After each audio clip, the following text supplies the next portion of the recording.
The crack of a whip split the autumn air as Margaret Turner was dragged toward the auction block, her wrists bound with coarse rope that cut into her skin. The crowd gathered in Kingston, Wyoming territory, 1872, muttered and pointed at the young widow, whose only crime was having no man to protect her after her husband's death in a mining accident 3 months prior. "Fine specimen here, gentlemen," the auctioneer called out, his voice thick with tobacco and whiskey. 26 years old, healthy as a horse, and experienced in running a homestead. Previous owner, her late husband's brother, says she's too much trouble to keep. Stubborn, this one. Margaret kept her chin high, despite the tears threatening to spill. She'd refused her brother-in-law's advances after he'd claimed her husband's property. And now he was selling her off like livestock, a twisted but not entirely uncommon fate for widows with no family protection in these harsh territories. $5, called a voice from the back, belonging to a man whose belly strained his suspenders. 10, shouted another, his eyes raking over her in a way that made her stomach turn. Margaret scanned the crowd desperately. Most looked away, unwilling to challenge the brutal custom that allowed this travesty of justice to occur. Women were property in Kingston, especially widows with no connections. $50, came a deep, steady voice from the edge of the gathering. The crowd parted, revealing a tall man with a weathered face and eyes the color of a storm. Vincent Zander stood with his hand resting casually on his gun belt, his stance relaxed but somehow commanding. Everyone in Kingston knew Zander, a successful rancher whose wife had died in childbirth 2 years prior. He'd rarely been seen in town since. The auctioneer's eyebrows shot up. $50 for the widow? Do I hear 60? The previous bidders muttered but fell silent. Zander's reputation as a quick draw and fair businessman preceded him. $50 going once, twice, sold to Mr. Zander. Margaret's heart pounded as Zander approached and paid the auctioneer.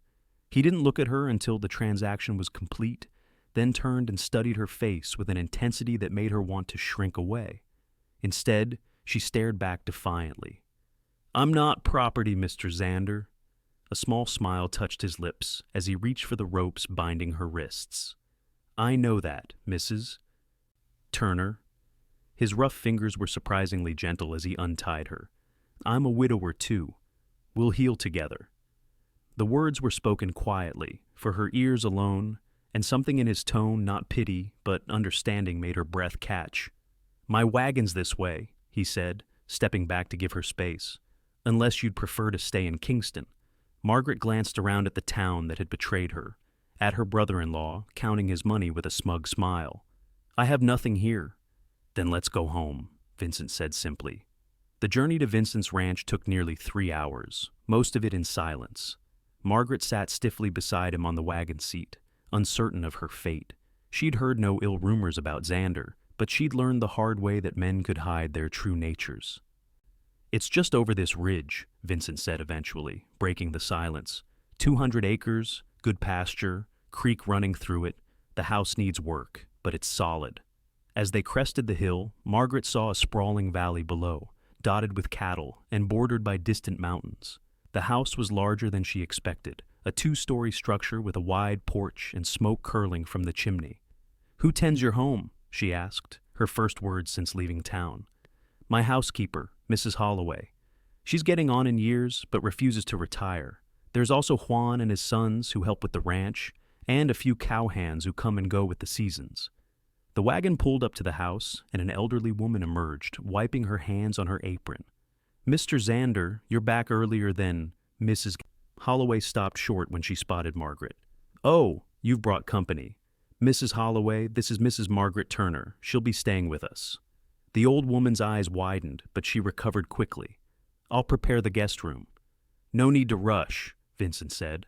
"I'm sure Mrs. Turner would appreciate some tea first." Margaret followed them inside, taken aback by the unexpected comfort of the home. The furniture was sturdy and well made, the floors clean, the walls adorned with simple but pleasant paintings. "Please sit," Mrs. Holloway gestured to the kitchen table. "I'll have tea ready in a moment."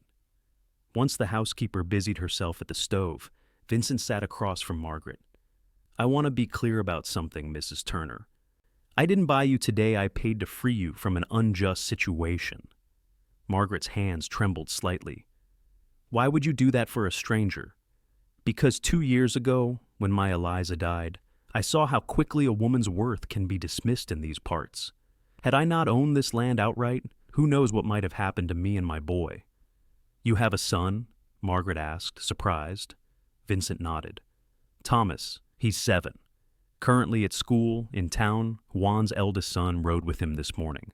Mrs. Holloway set steaming cups before them and discreetly left the room. Mrs. Turner, Vincent continued, you're welcome to stay here as long as you need. There's honest work if you want it. Mrs. Holloway could use help, and I pay fair wages. Or, if you prefer, I can arrange passage to Denver or further east when the next supply train comes through. Margaret stared at him, searching for the catch. Most men would expect compensation for such generosity. Vincent's face hardened slightly. I'm not most men. You've been through enough. All I ask is that you treat my home and those in it with respect. He stood up. I should check on the herd. Mrs. Holloway will show you around. We eat supper at 6. After he left, Margaret sat alone, clutching her teacup, unsure whether to feel relieved or suspicious at this unexpected turn of events. Mrs. Holloway returned shortly. Don't worry about Mr. Zander, dear. He's gruff but decent best man I've known in these parts. Now, let me show you to your room so you can freshen up. The guest room was simple but comfortable, with a bed covered in a handmade quilt, a small dresser, and a window overlooking the valley. Mrs. Holloway left her with a basin of warm water and a bar of lavender soap. There are some clothes in the dresser, the housekeeper explained. They belong to the former Mrs. Zander. She was about your size. Mr. Zander keeps meaning to give them away, but... She trailed off with a sad smile. After Mrs. Holloway left, Margaret washed her face and hands, the warm water washing away the dust of Kingston and the degradation of the auction block. She changed into a simple blue dress from the dresser, noticing how well it fit. The thought of wearing a dead woman's clothes was unsettling, but far better than the torn, dirty dress she'd been wearing. By the time supper came around, Margaret had explored most of the house under Mrs. Holloway's watchful eye. The older woman filled her in on the ranch's routines and Vincent's habits, how he rose before dawn, worked until dusk, and spent evenings reading to his son. The front door opened at exactly 6 o'clock, and Vincent entered with a small boy who had his father's dark hair but softer features that must have come from his mother. Thomas, this is Mrs. Turner. She'll be staying with us for a while, Vincent explained. The boy studied her with curious eyes. Are you going to be my new mother? Thomas, Vincent admonished, his face reddening. That's not appropriate. Margaret surprised herself by smiling. No, Thomas, I'm just a guest who will be helping Mrs. Holloway for a while. Oh. Thomas seemed neither disappointed nor relieved, merely accepting this new information. Do you know how to play checkers? Pa is terrible at it. I do, actually, Margaret replied. Maybe after supper, if Mrs. Turner isn't too tired, Vincent suggested, guiding his son toward the wash basin. Supper was a simple but hearty affair of beef stew, cornbread, and apple preserves. The conversation flowed more easily than Margaret expected, with Thomas chattering about school and his friends. Vincent spoke little, but watched the interactions with an expression Margaret couldn't quite read. When their eyes occasionally met across the table, he would offer a small nod or brief smile before looking away. After the meal, true to his word, Thomas retrieved a checkers board, and Margaret played 2 games with him, while Vincent sat nearby, reading a newspaper, but glancing up frequently. When Mrs. Holloway announced it was Thomas's bedtime, the boy protested only briefly before hugging his father goodnight and, to Margaret's surprise, offering her a shy hug as well, before trudging upstairs. He's a good boy, Margaret said once Thomas was out of earshot. His mother's temperament, thankfully, Vincent replied, folding his newspaper. Mrs. Turner, I realize we've put you in an unusual position today. I want to assure you that my offer was sincere. You're free to stay or go as you choose. Why did you really help me, Mr. Zander? The question had been burning in her mind all day. Vincent was quiet for a long moment. When my wife died, I was broken. Not just with grief, but with the responsibility of raising Thomas alone, running this ranch, trying to be both mother and father. His eyes met hers. I had means, and still found it nearly impossible. What happened to you today being sold because you're a widow with no protection? It's an injustice I couldn't stand by and watch. You said, "We'll heal together," Margaret reminded him. What did you mean by that? A shadow crossed his face. Perhaps I spoke too freely. I only meant that this house has known loss, as have you. Maybe there's healing to be found for both of us in new beginnings. He stood up. Good night, Mrs. Turner. Sleep well. As days turned into weeks, Margaret found herself settling into life at the Zander Ranch. She helped Mrs. Holloway with cooking and cleaning, learned to tend the kitchen garden, and spent evenings teaching Thomas his letters and numbers. Vincent remained respectful and distant, though Margaret often caught him watching her when he thought she wasn't looking. He worked from sunrise to sunset, coming in for meals with dirt-streaked clothes and sun-browned skin, polite but guarded in their interactions. One evening in late October, after Thomas had gone to bed, Margaret found Vincent sitting on the porch, staring at the star-filled sky. "May I join you?" she asked. He nodded, shifting to make room on the bench. They sat in companionable silence for several minutes. "Thomas told me today that his birthday is next week," Margaret said eventually. "November 3rd, Vincent confirmed. "He'll be 8. He mentioned wanting a party." Vincent sighed. "Eliza always arranged his birthdays. I'm afraid I'm not very good at such things." "I could help," Margaret offered. "We could invite his school friends, make a cake." Vincent turned to look at her, his expression softening in the lantern light. "You'd do that?" "Of course." "Thomas is a wonderful boy." "He's grown attached to you," Vincent said quietly.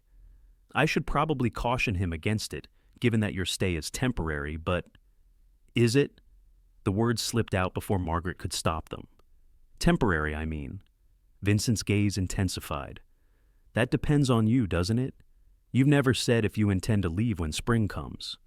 Margaret looked out at the darkened valley. "I've had nowhere else to go, but I've also stayed because—" She hesitated. "Because?" "Because I feel safe here, respected. That's rare for a woman alone." Vincent was quiet for a long moment. "You're not just respected here, Margaret. You're valued." It was the first time he'd used her given name, and something in the way he said it made her heart quicken. "I should retire," she said, suddenly aware of how close they were sitting. "Good night, Mr. Zander." "Vincent," he corrected gently. "Please, call me Vincent." "Vincent," she repeated, the name feeling right on her lips. "Good night." Thomas's birthday celebration was a success. 6 boys from his school came to the ranch, along with their mothers, who eyed Margaret with barely concealed curiosity. The children played games in the yard, while the women helped with the feast-fried chicken, potatoes, corn, and a chocolate cake that Thomas declared was even better than Mama used to make. Vincent watched from the edge of the gathering, clearly uncomfortable with so many guests, but making an effort for his son's sake. When it came time for presents, he disappeared briefly and returned, leading a small pinto pony with a red ribbon tied to its bridle. Thomas's shout of joy brought tears to Margaret's eyes. The boy threw his arms around his father's waist, then ran to the pony, stroking its nose reverently. "His name is Patch," Vincent explained, "and he's gentle enough for a beginner, but spirited enough that you won't outgrow him too quickly." The other children crowded around, admiring the pony, while their mothers exchanged knowing looks. One of them sidled up to Margaret. "You've done well for yourself," she said, her smile not quite reaching her eyes. "The wealthiest widower in the county." "It's not what you think," Margaret replied stiffly. The woman raised an eyebrow. "No? The whole town's talking about how Zander bought you at auction and brought you to his ranch. And now you're playing hostess at his son's birthday party, wearing his dead wife's clothes."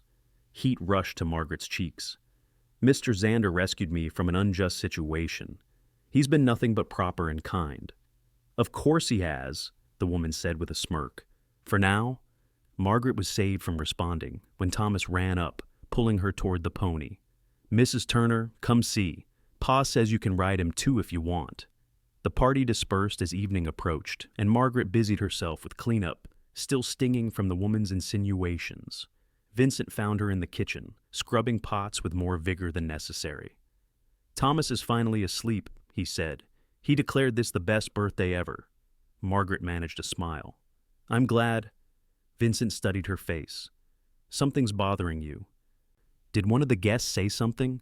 "It's nothing." "Margaret," His voice was gentle but insistent. She put down the pot she was scrubbing. Apparently, Kingston is gossiping about us, about how you purchased me. Vincent's jaw tightened. People with small minds always need something to talk about. They think I'm your... She couldn't finish the sentence. Does it matter what they think? Doesn't it? Your reputation. My reputation is secure enough to weather idle gossip, he interrupted. But if it bothers you, we could... He trailed off. Could what? Vincent ran a hand through his hair. Nothing. It was a foolish thought. But Margaret had seen something in his eyes, a flash of something that made her pulse quicken. Tell me. We could make it proper, he said finally. Not for the gossip's sake, but because I've grown to care for you, Margaret, more than I expected to care for anyone again. Margaret stared at him, speechless. I'm not proposing marriage, he clarified quickly. Not yet. That would be presumptuous. But I am asking if you might consider the possibility someday. Her mind raced. She'd come to care deeply for both Vincent and Thomas over these past weeks, but she'd buried those feelings, believing them inappropriate given her position. I don't know what to say, she admitted. Vincent nodded, his expression carefully neutral. You don't need to say anything now. Just know that you have a place here for as long as you want it, regardless of your answer. He turned to leave, but Margaret caught his arm. Vincent, wait. When he faced her again, she saw vulnerability in his eyes that he normally kept hidden. I care for you too, she said softly, and for Thomas, more than I thought possible after losing James. But, he prompted, sensing her hesitation, but I don't want to be something you purchased, even if your intentions were honorable. Understanding dawned in his eyes. Then leave, he said, surprising her. Pack your things, take the money you've earned working here, and go to Denver. Start fresh where no one knows how we met. Margaret's heart sank. You want me to go? No, he said firmly. I want you to stay more than anything. But I want you to choose to stay, knowing you had the freedom to leave. That way, neither of us will ever doubt your decision. The winter of 1872 brought heavy snows to Wyoming territory, isolating the Zander ranch for weeks at a time. Margaret had chosen to stay, and as the season deepened, so did her bond with Vincent and Thomas. Christmas was a quiet but joyful affair, with homemade gifts and a small pine tree cut from the property and decorated with paper stars and strings of dried berries. Thomas received a new saddle for Patch, and a set of books Vincent had ordered months earlier from Denver. Vincent unwrapped a hand-knitted scarf from Margaret, and she found a small wooden box containing a silver locket, simple but elegant. It was my mother's, Vincent explained as he helped her fasten it around her neck. I want you to have it. Their fingers brushed, and Margaret felt the now familiar flutter in her chest at his touch. They'd been careful to maintain propriety, never being alone together after Thomas and Mrs. Holloway retired for the night, but the tension between them grew with each passing day. January brought a fierce blizzard that howled around the house for 3 days. On the 4th morning, Vincent went to check on the cattle with Juan and his sons, battling waist-deep drifts and bitter cold. When night fell with no sign of the men, Margaret paced anxiously by the window, watching the darkness for lantern light. They'll be all right, Mrs. Holloway assured her. Mr. Zander knows this land better than anyone. But as midnight approached with still no sign of the men, even the housekeeper's confidence began to waver. I'm going to look for them, Margaret announced, reaching for Vincent's spare coat. You can't, Mrs. Holloway protested. You'll freeze to death. I can't just sit here wondering if he's... Margaret caught herself. If they're hurt. A sound at the door interrupted them, the stomping of boots on the porch. Margaret rushed to open it, finding Vincent and Juan supporting Juan's younger son between them, the boy's face pale with cold. Miguel fell through some ice at the creek, Vincent explained as they carried the shivering boy inside. We need to warm him slowly. The next hour was a blur of activity as they worked to treat Miguel for exposure, wrapping him in blankets and feeding him warm broth. When the boy was finally sleeping peacefully, his color restored, Juan took his older son to the bunkhouse where they lived, leaving Vincent and Margaret alone in the kitchen. Vincent looked exhausted, his face drawn, his clothes still damp from the snow. You should change, Margaret said softly, before you catch your death. Vincent nodded but didn't move, his eyes fixed on her face. I heard what you said, about going to look for us. Margaret felt her cheeks warm. Mrs. Holloway would have stopped me. That's not the point. He took a step closer. You were willing to risk yourself.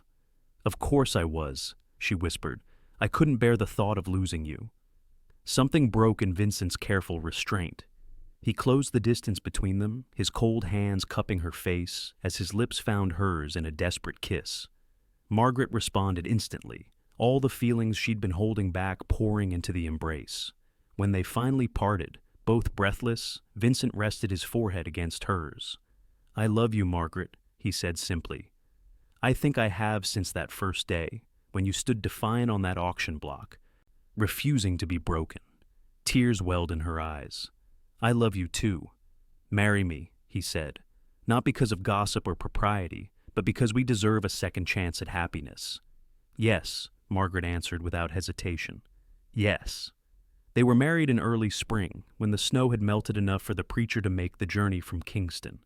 It was a small ceremony at the ranch, with only Thomas, Mrs. Holloway, Juan's family, and a few trusted hands in attendance.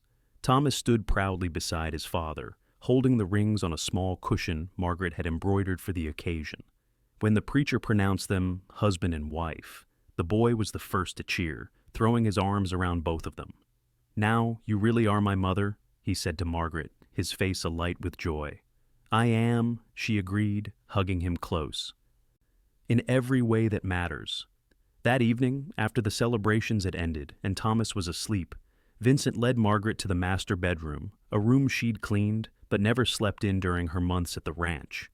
I had Mrs. Holloway change everything, he said, opening the door to reveal new curtains, bedding, and even a fresh coat of paint on the walls. I wanted it to be ours, not a shadow of the past. Margaret touched his face tenderly. You're a good man, Vincent Zander. I'm trying to be, he replied, drawing her into his arms. For you and Thomas. Their life together settled into a rhythm of hard work and deep contentment. The ranch prospered under their joint care, with Margaret bringing new ideas from books she ordered from back east. They planted an orchard, expanded the garden, and added sheep to their livestock, a controversial decision that proved profitable when wool prices rose the following year. Thomas grew tall and strong, with his father's practical nature and his stepmother's love of books. By his 12th birthday, he could ride as well as any hand on the ranch, and had started talking about attending university someday, a dream both Vincent and Margaret encouraged. In the fall of 1876, Margaret gave birth to a son they named Michael, followed 2 years later by a daughter, Elizabeth. The children thrived in the freedom of ranch life, doted on by their older brother and parents. Kingston grew from a rough outpost to a proper town, with a school, church, and even a small library that Margaret helped establish. The ugly practice of widow auctions faded into memory as more civilized laws took hold in the territory. When Wyoming became the first state to grant women the right to vote in 1890, Margaret was among the first in line at the polling station, with Vincent proudly at her side. On a warm evening in the summer of 1897, 25 years after they first met, Vincent and Margaret sat on the same porch bench, where they'd first acknowledged their feelings. Their hair was streaked with silver now, their faces lined by weather and laughter, but the love between them had only deepened with time. Thomas, now a lawyer in Cheyenne, with a family of his own, had brought his children for a visit. Michael was attending university in Denver, showing a talent for engineering, and Elizabeth was inside playing the piano Vincent had hauled all the way from San Francisco as a surprise for her 16th birthday. Do you ever think about that day in Kingston? Margaret asked, her hand resting comfortably in Vincent's. When they put me up for auction? Vincent's fingers tightened around hers. Sometimes. Mostly I think about how brave you were. I was terrified, she admitted, until you spoke up. I was terrified too, he confessed with a small smile. I hadn't planned to attend the auction, I was just in town for supplies. But then I saw you, and something just told me I had to intervene. Divine providence, Mrs. Holloway would say. Vincent chuckled. Perhaps she's right. I certainly can't explain it any other way. Margaret leaned her head against his shoulder.